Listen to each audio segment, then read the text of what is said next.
quand le Seigneur Jésus-Christ ouvrit les yeux de l'aveugle.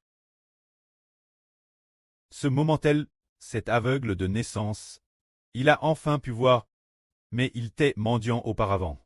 Maintenant qu'il voit, peut marcher, voit clairement. Alors beaucoup de gens discutaient de cet aveugle, disant, « Cet homme, n'est-ce pas celui qui s'asseyait ici pour mendier ?» Certains disaient, « C'est lui », d'autres disaient, « Ce n'est pas lui ». Cet homme dit, « C'est moi, c'est vraiment moi, je suis celui qui mendiait. » Alors, ils dirent, « Comment tes yeux ont-ils été ouverts ?» Cet homme répondit, « Jésus a fait de la boue, la applique sur mes yeux, et m'a dit, va au réservoir de Silo, et lave-toi et tu verras. J'y suis allé, je me suis lavé et j'ai vu. » Alors ils dirent, « Oh, et cet homme ?» Il dit qu'il ne savait pas.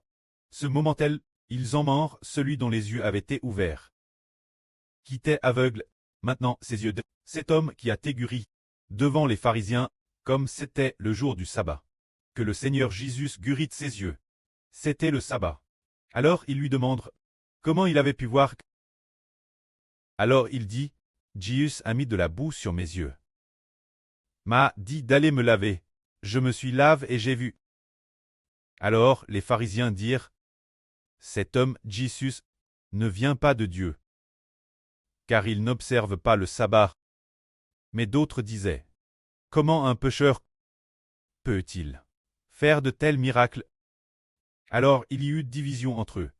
Alors ils demandent, celui qui avait été aveugle, puisqu'il t'a ouvert les yeux, que dis-tu de lui? Quel genre d'homme est-il? Il dit, c'est un prophète. Les Juifs ne crurent pas. Quel point? Cet homme qu'ils voyaient toujours en train de mendier, maintenant qu'il voit.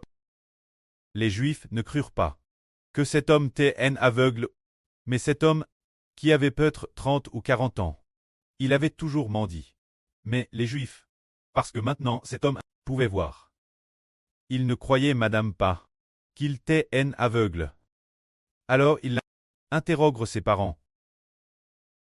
Ils firent venir ses parents, et leur demandèrent, est-ce le votre fils que vous dites très aveugle? Comment se fait-il qu'il voit maintenant?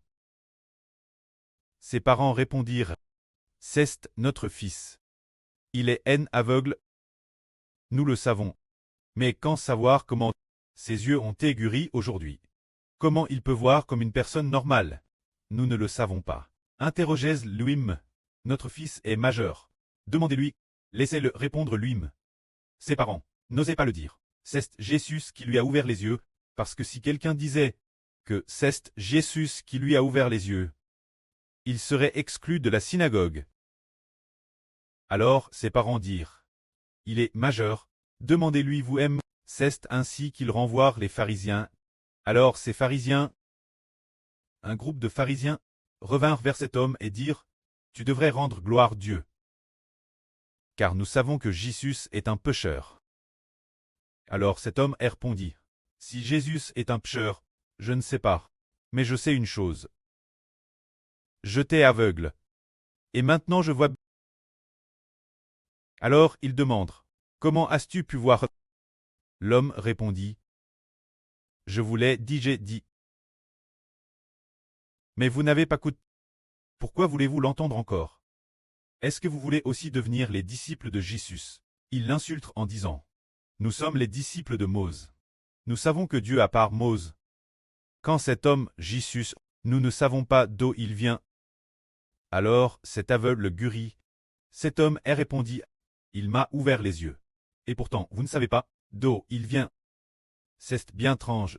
Nous savons que Dieu n'exauce pas les pécheurs et Dieu n'écoute pas la prière des pécheurs. Mais si quelqu'un craint Dieu et fait sa volonté, Dieu l'exauce. Jamais depuis toujours. On a entendu dire que quelqu'un ait ouvert les yeux d'un aveugle. Si cet homme ne venait pas de Dieu, comment pourrait-il faire un si grand miracle?